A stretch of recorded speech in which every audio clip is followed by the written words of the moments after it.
over what to do with the president's body? Oh, the confrontation, that was one of the biggest things that happened at Parkland. That's what caused all of this, not allowing Texas law to be in place. Our pathologist should have done the autopsy at Parkland. And he tried to. And he tried to follow the Texas law. And the Secret Service, they looked like a herd of locusts, a phalanx around the coffin. And Mrs. Kennedy was in the middle with her left hand on the casket. And they were then coming out into the hall. And all of a sudden, there, our forensic pathologist stopped them. Dr. Earl Rose said, "Halt. This man has to have an autopsy here in the state of Texas. It'll only take 45 minutes." And they would not hear of it. They wanted to get that body out of Dallas.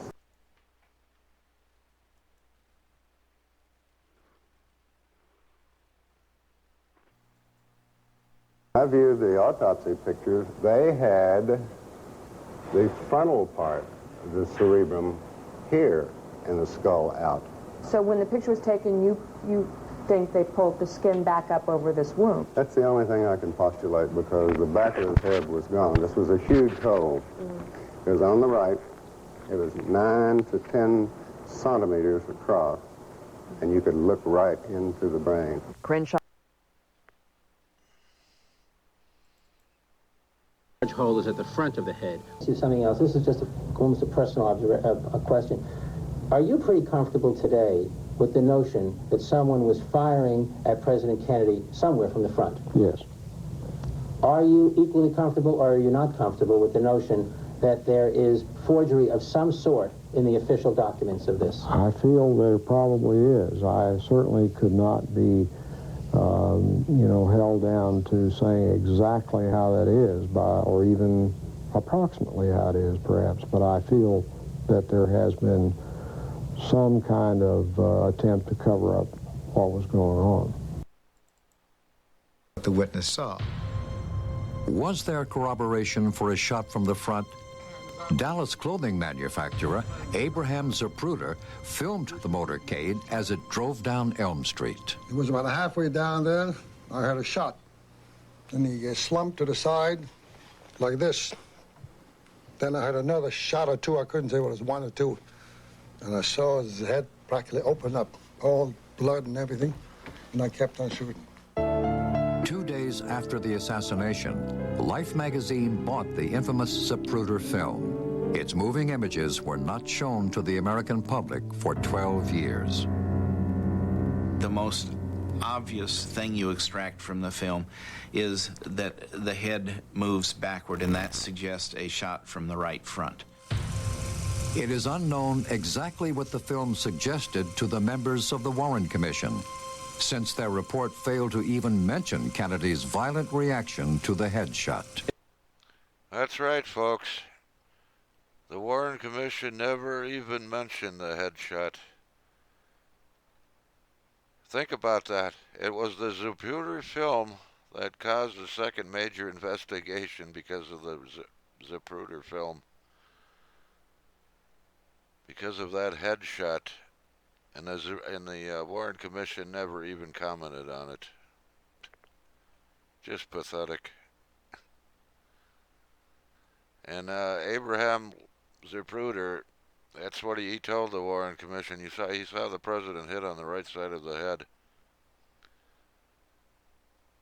He thought perhaps the shots came from behind you. Well, yes. So, that was his testimony to the Warren Commission. There was one little problem, though. He had a camera in front of his eyes. Let's continue.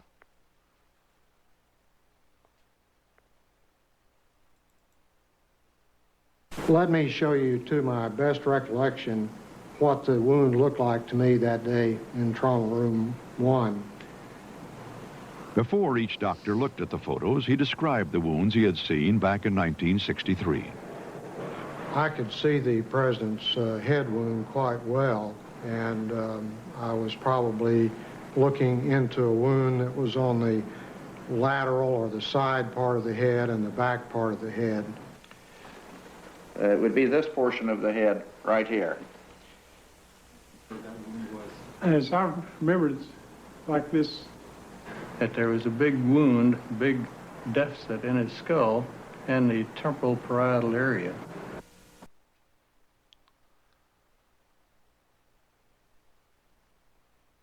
Now, here's what the Warren Commission in their autopsy, they claim the autopsy showed. A small little wound in the back of the head. Yet on the Mormon photo, as we go in, take a closer look, I did many years ago. Something very unusual you see here. Here's somebody else that has examined this.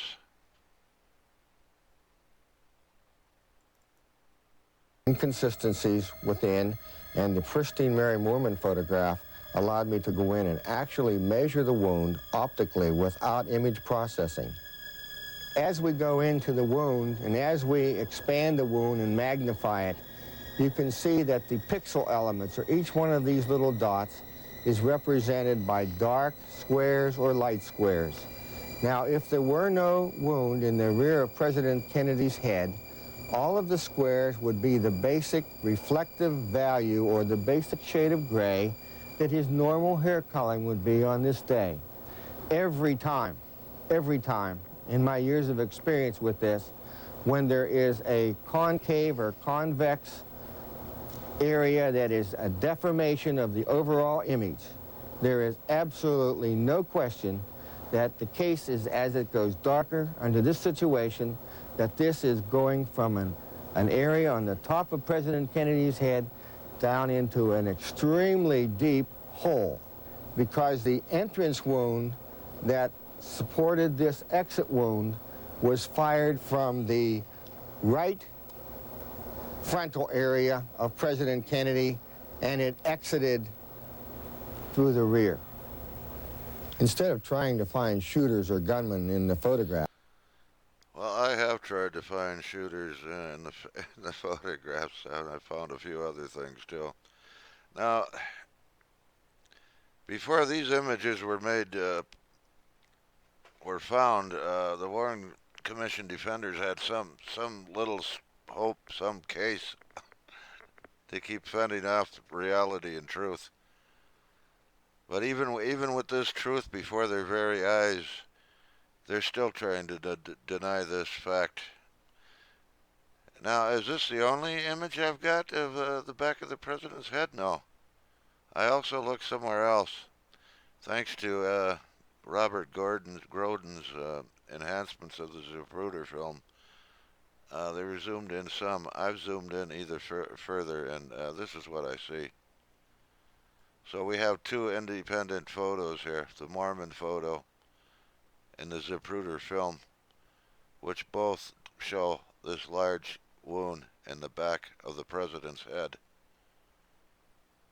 This is not words. This is hard evidence, hard photographic evidence of an exit wound in the back of the president's head.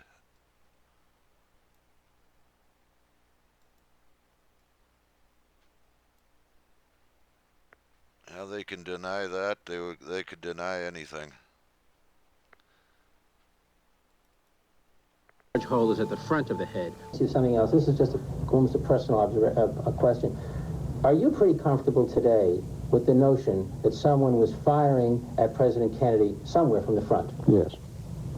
Are you equally comfortable, or are you not comfortable with the notion that there is forgery of some sort in the official documents of this? I feel there probably is. I certainly could not be, held down to saying exactly how that is, or even approximately how it is, perhaps. But I feel that there has been some kind of attempt to cover up what was going on.